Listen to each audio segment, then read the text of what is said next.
en la que les voy a estar hablando de estos principios de diseño bajo el enfoque TUS. Creo que no había tenido la oportunidad de presentarme realmente, como que todos me han ido conociendo a través de los correos. Yo soy ingeniera de proyectos de Patagua, ingeniera civil de profesión, eh, y bueno, he estado a cargo de la coordinación de este curso en general. Para recordarles un poquito acerca de la metodología que habíamos estado mirando el miércoles pasado. Partimos con este proceso de preparación, es decir, alistarnos para comenzar el desarrollo de proyectos de drenaje urbano sostenible, mirando los actores clave, proponiendo objetivos, asegurándonos de la escala, proponiendo un plan de participación ciudadana, en fin, ¿no?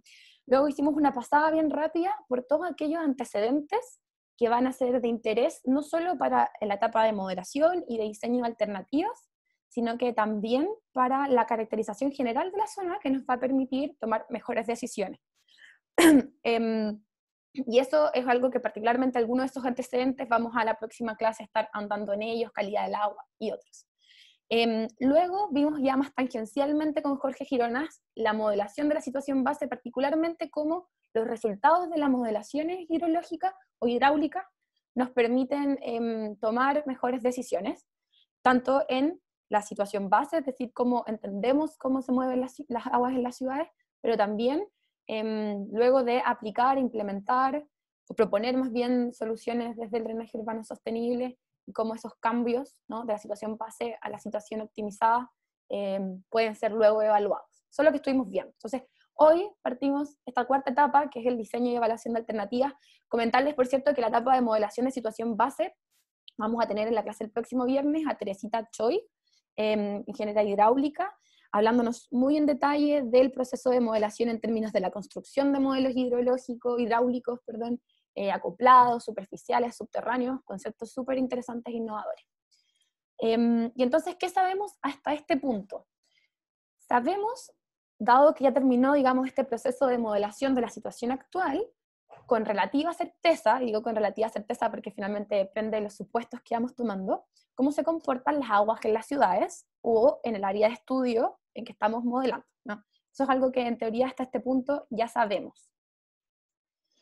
Gracias a que sabemos cómo se mueven las aguas por la ciudad, y gracias a que en este proceso hemos mantenido conversaciones y diálogos con las comunidades y con los actores claves del territorio, somos capaces de identificar, y no solo identificar, sino que también cuantificar, las áreas críticas o puntos críticos de inundación de estos espacios que estamos analizando. Volúmenes, curvas, en fin, ¿no? Y gracias a que sabemos esas cosas, ¿no?, que identificamos y que conocemos cómo las aguas se mueven en el territorio, y que además en el estudio antecedentes, digamos, hicimos un buen análisis de cómo es la topografía de la ciudad, podemos saber o hacernos la pregunta sobre de dónde vienen las aguas lluvias que llegan a un punto crítico, a un área crítica de inundación. Y esa es la primera pregunta, digamos, clave del, digamos, el principio del drenaje urbano sostenible. Clave, es decir, ¿de dónde vienen las aguas que están generando un problema en el punto en que las están generando? Y ese problema puede ser una inundación, pero ese problema también puede ser otro tipo de problemas. Todo va a depender de esos objetivos que nos pusimos al inicio del proyecto, ¿no? Por cierto que esos problemas pueden tener que ver con netamente la calidad del agua, en fin. Y entonces esta es la pregunta clave, ¿no? ¿De dónde vienen las aguas que llegan a ese punto que se está inundando? Y por cierto que la respuesta obvia, ¿no?, sería de aguas arriba. De aguas arriba pueden ser muchas cosas, ¿no? Pero ahí es donde nosotros hacemos ese doble clic y ese zoom. Aguas arriba, pero ¿dónde? Entonces, por cierto que esa agua, esa gota de agua que llega a ese punto crítico de inundación puede venir de una calle, puede haber caído de una calle, transitar hacia el punto crítico. Por cierto que puede venir, haber caído sobre la vereda, transitar hacia la calle y hacia el punto crítico. También pudiera venir de la misma tierra, ¿no?, de la misma napa subterránea que se satura y exfiltra, por ejemplo.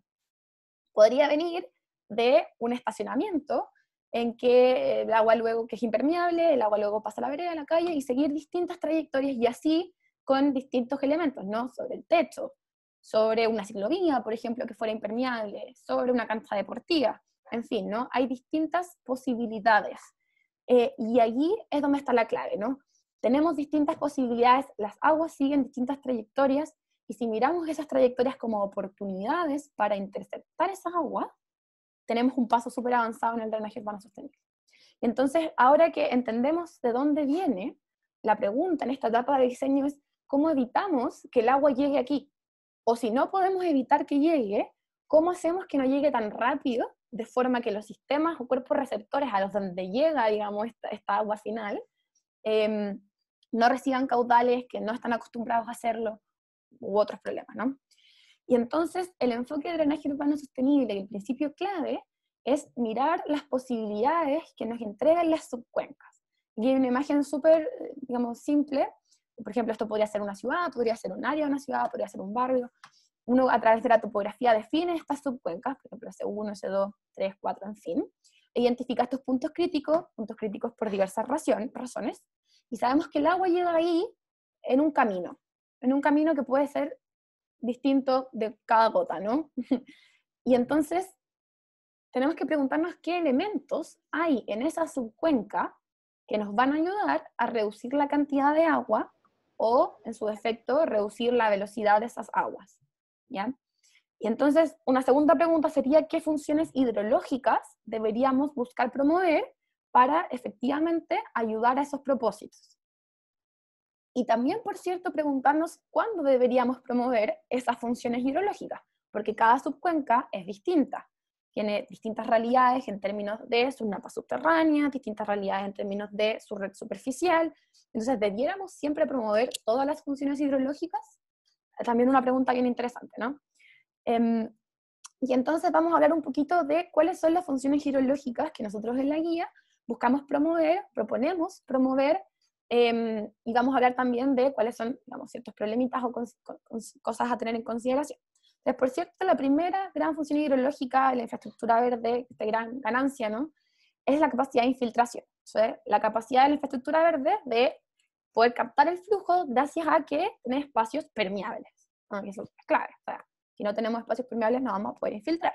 ¿Y eso qué aporta? Aporta a reducir el volumen total escurrido, por cierto, a disminuir los caudales máximos y con ello ayudar, digamos, a los cuerpos receptores, y también a recargar acuíferos, un problema súper importante en la macrozona sur, particularmente en áreas, no sé, como Chiloé, en que sabemos que en los periodos de verano es tan importante tener nuestros acuíferos con el agua suficiente.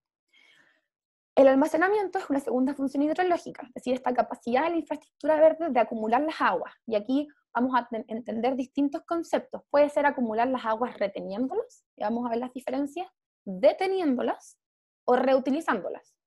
O reutilizándolas, por ejemplo, para uso doméstico, ¿no? Y estos objetivos van a también ayudarnos a reducir los caudales máximos, van a disminuir los flujos superficiales y, por cierto, van a ayudar a la sedimentación de partículas. Cuando yo le entrego al agua el tiempo suficiente para que las partículas sedimenten, entonces voy a tener cuerpos receptores más limpios. Y aquí hay una diferencia entre la retención y la detención, que son conceptos que es importante tener claros. Cuando hablamos de retención, porque se lo van a topar un par de veces, incluso si revisan otras guías, vamos a estar hablando de agua que se acumula por un tiempo prolongado y que genera, digamos, un espejo permanente, que se retiene en un espacio, que eventualmente puede irse perdiendo por, digamos, fenómenos como la evaporación, pero que básicamente se mantiene en un espacio.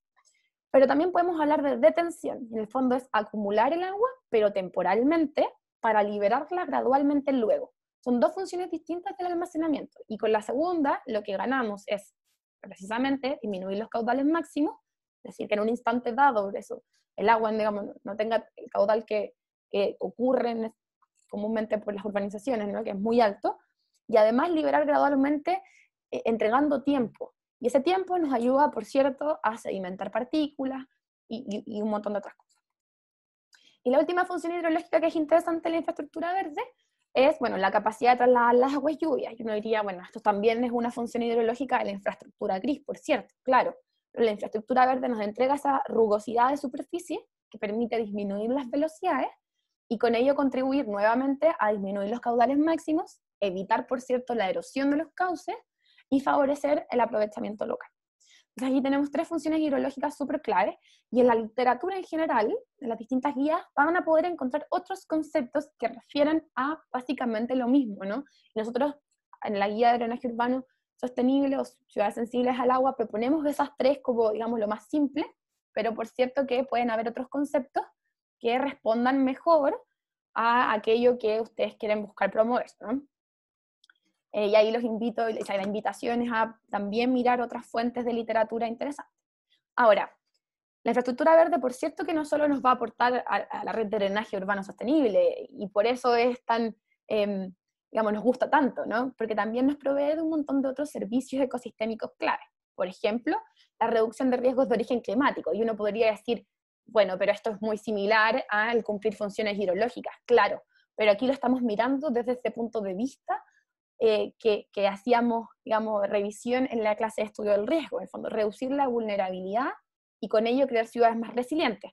Y ahí entonces no solo estamos mirando el riesgo de inundación, aunque por cierto es uno de los enfoques principales, sino que estamos mirando otros peligros intermedios, por ejemplo, la remoción en masa, o por ejemplo, pensar en un peligro como el colapso de sistemas unitarios, que luego terminan, digamos, ensuciando todos nuestros cuerpos receptores o incluso las mismas calles, ¿no? Como lo veíamos en unas noticias.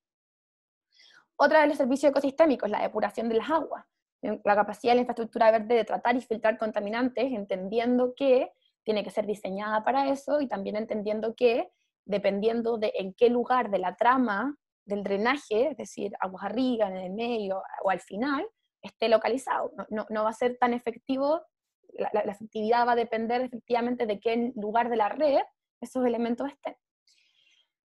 La provisión de hábitat y conectividad ecológica, entendiendo esto como la capacidad de la infraestructura verde de promover la biodiversidad y también conectar hábitats, también entendiendo que estas son dos funciones un poquito distintas, ¿no? Una responde a esta complejidad estructural, a la diversidad de la vegetación, y la otra más bien a una característica de la distribución espacial de los componentes. Y por tanto, es importante tener en cuenta que no todos los elementos de infraestructura verde por sí solos van a aportar a esto, ¿no? Y también vamos a hablar de eso.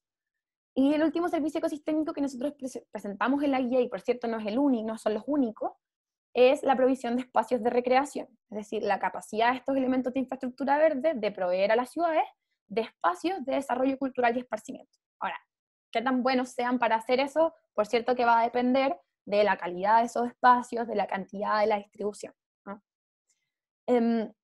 Y aquí entonces, como les comentaba, un tema clave es entender que un elemento de infraestructura verde por sí solo no es mágico, ¿no? No tiene por qué tener todas esas funciones, no tiene por qué proveer de todos esos servicios ecosistémicos.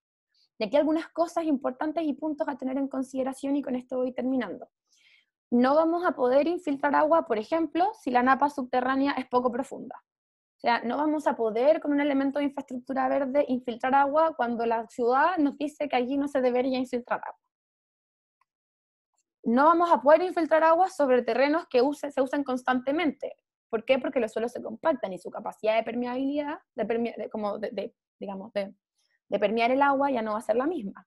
Entonces es importante mirar el territorio. Luego, como decía, la capacidad de los sistemas de depuración va a ser finita, y requieren de tiempo y va a depender de dónde está localizada. No ganamos nada intentando poner un gran espacio de depuración justo antes de entrar al lago, porque digamos la carga de contaminantes en ese momento, al final, cuando yo digo, ok, voy a depurar justo antes de entrar al lago, es muy alta, y por ende, no necesariamente los elementos de infraestructura verde van a tener la capacidad de depurar. Por ende, también tenemos que mirar toda esta trayectoria y mirar en qué lugar, en qué momento es el mejor para efectivamente promover la depuración. Si no aprendemos a diseñar los sustratos y a seleccionar adecuadamente la vegetación, también tenemos este problema de que los costos de mantenimiento pueden ser altísimos. Y esto lo vamos a ver en mayor detalle en nuestra última clase. Pero lo que yo quería llegar ya como conclusión es que en el fondo, para lograr una gestión efectiva de las aguas lluvias, bajo este enfoque del drenaje sostenible, necesitamos pensar en múltiples elementos de infraestructura verde. Soluciones de multiescala, elementos integrados, por cierto, y elementos que respondan a esa realidad del territorio, ¿no? Entender qué se puede hacer y qué no se puede hacer. Necesitamos mirar esa subcuenca y todo su camino del agua, y todo ese camino del agua, mirarlo a partir de las oportunidades que provee, siempre promoviendo ese control inicial en origen que va a reducir la cantidad de escorrentía que llega finalmente a los puntos críticos. Esos son ciertos principios que yo quería como dejar súper claritos sobre la mesa, y entonces en esta lógica de la metodología de proyectos de drenaje urbano sostenible, llegamos a este punto 4 con el caso base actual, que era lo que comentábamos de la modelación, y entonces en un paso siguiente lo que vamos a hacer es diseñar soluciones optimizadas, diseñar escenarios optimizados, vamos a mirar esas subcuencas, vamos a pensar dónde podemos promover estas funciones, entendiendo cómo se comportan esas subcuencas, dado que hemos modelado ese espacio, o lo hemos caracterizado. Vamos a diseñar soluciones, vamos a ir y vamos a modelarlas, ver cómo se comporta, ver si cumplen las condiciones de diseño mínimas, y si no lo hacen, vamos a volver atrás, vamos a seguir pensando, vamos a seguir buscando alternativas dentro de esa subcuenca para poder controlar tormentas frecuentes, siempre bajo esa lógica. Y una vez que la modelación sea suficiente, digamos, esto está funcionando, vamos a ir, vamos a evaluar las alternativas en términos de la evaluación de proyectos, y por cierto vamos a seleccionar alguna que finalmente a través de los procesos de participación, de evaluación, sea aquella que queramos implementar en el territorio.